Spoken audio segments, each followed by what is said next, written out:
Hello Sagittarius, welcome back to my channel. So if you enjoy my readings, please be sure to like and subscribe. And if you feel like this reading resonates with you, please be sure to leave me a comment and let me know. Alright, so what have we got in the cards for you? So under what's crossing you, we've got the King of Cups, which actually is a very positive card. It has to do with a father figure, someone in your life who is strong and has your back, Cancer, Scorpio, or Pisces, but it's crossing you. So if it's a parental figure, you know, they might be pushing you in a certain direction in which you're not really prepared to go. So let's see what the Narcissist card says. It says long-term effects of manipulation. So some of the long-term effects of manipulation are emotional numbness, lethargy, perception of meaninglessness, and physical rejection. And some of the reactions to these types of, manipulation are shock, numbness, and anger. Excuse me. Alright, so for your oracle card, it says you're coming to an end of a long project. So something that you've been working on for a long time is finally coming to fruition for you. And your recent past shows the Nine of Wands, which is, this is attaining fulfillment. You're close to completing your project at task at hand. More challenges ahead. So before you get this project finished, it looks like in the past you may have had some trouble getting there. You had some challenges. And it looks like you might have had a narcissistic lover relationship. This is a relationship where the partners love themselves first over you. Alright, and then it says that we have to evolve. Okay? And for your immediate future, we have the Six of Pentacles, which is Mars and Taurus.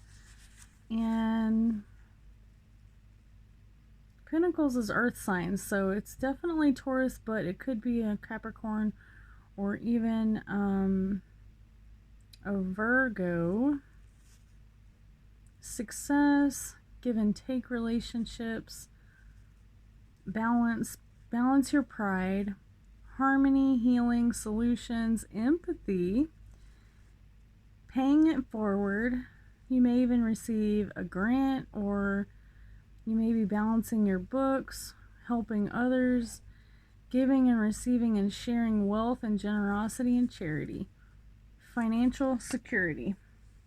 Alright, so with that immediate future, it also says, why do we self-sabotage? So, you know, even though you're having all this positivity, make sure that you don't self-sabotage yourself. A lot of people do this and they don't even realize that they're doing it or why they're doing it. But it says some examples of self-sabotage are you worked so hard to get to the top, and then, you know, finally you get the opportunity to move forward and somehow you've sabotaged it for yourself and you quit, or you make an excuse as to why you'd rather do this or that instead. And this is a video that I watched. I'm actually an artist, and I watch this guy because he's extremely helpful whenever you're trying to get some art projects done, just in case your project is an art project. You know, his name is, or his username is S_Truthless at YouTube, and he's just really good about, you know, you can write down all the negatives and positives on a piece of paper. This is his advice now. Anything that might be stifling your success, you put it on the negative side, And then on the positive side, you list all the positivities. And then, after you go through the negatives, answer why you deserve to be there, whatever this is that you're trying to accomplish, okay? And then it also says reconciliation. So this conflict that you might be having could have to do especially with like a parent or something of that nature, because parents, even if you're following your dreams and you're doing the best thing that you want to do with your life, they might feel like it's not really what they wanted for you. But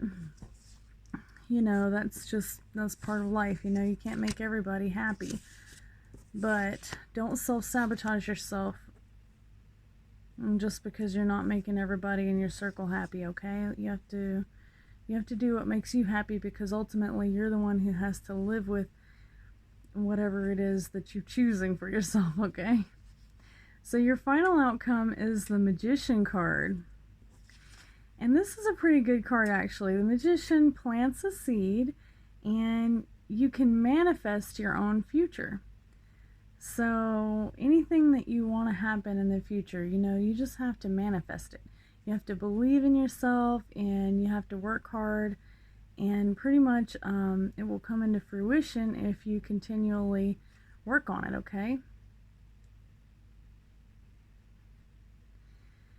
It says it may have to do with adopting a new idea or a new beginning, a new change, or even following your inspiration. So your final outcome with the Magician card says, for your Narcissistic card, positive manipulation. Alright, so I've got this one a couple times tonight. So positive manipulation is where somebody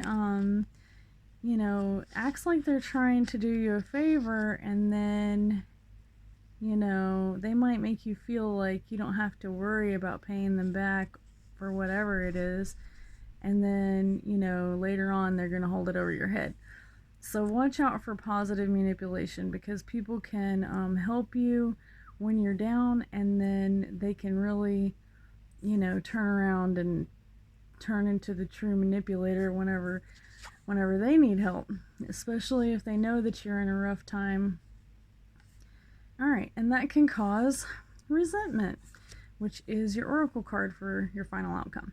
So, just watch out whenever you're, and the Magician card is a Virgo card. Of course I'm a Virgo, so, I don't want to be like, there's a Virgo that's going to manipulate you, but it's very quite possible. Definitely because, Mercury retrograde is right around the corner. You also just want to be really careful with your communications, because anything that you say can be misconstrued, especially during Mercury retrograde, or more like, I guess that the signals, or the like magnetic gravitational pull of Mercury has a lot of effect on our planet. And basically, it can cause our communications to have trouble. Like our radio signals, our cell phone signals, so if you find yourself in a situation where someone hasn't texted you back or something of that nature, don't just assume that they're ignoring you. Go ahead and maybe text them again or call them, just to make sure that your plans are solidified, because communications can be just crazy during Mercury retrograde, which we still have 15 days till it's full-fledged. So I seriously doubt that you would be feeling any of the full effects of Mercury retrograde yet, but I would still just be careful what you say, because it can be misconstrued very easily during Mercury retrograde. Not only that, but I get extremely emotional during Mercury retrograde. And most of the time it's because of communication issues. So, just be sure you're communicating with your friends and family, work, and everybody to your fullest extent, okay? Don't leave anything for guessing, okay? All right, there's my best advice for, pretty much for February on the Mercury retrograde. It's going to hit us pretty hard. But anything you want to get done, like if you have anything that needs to be signed, paperwork that needs to be done, go ahead and get it done right away. I especially would suggest doing it before Mercury retrograde gets here. Any projects?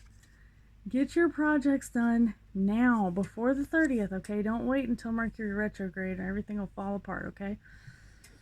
Alright, Sagittarius. Well, it seems like a pretty rounded reading there. You all have a wonderful night, and be sure to come back and see me again next week.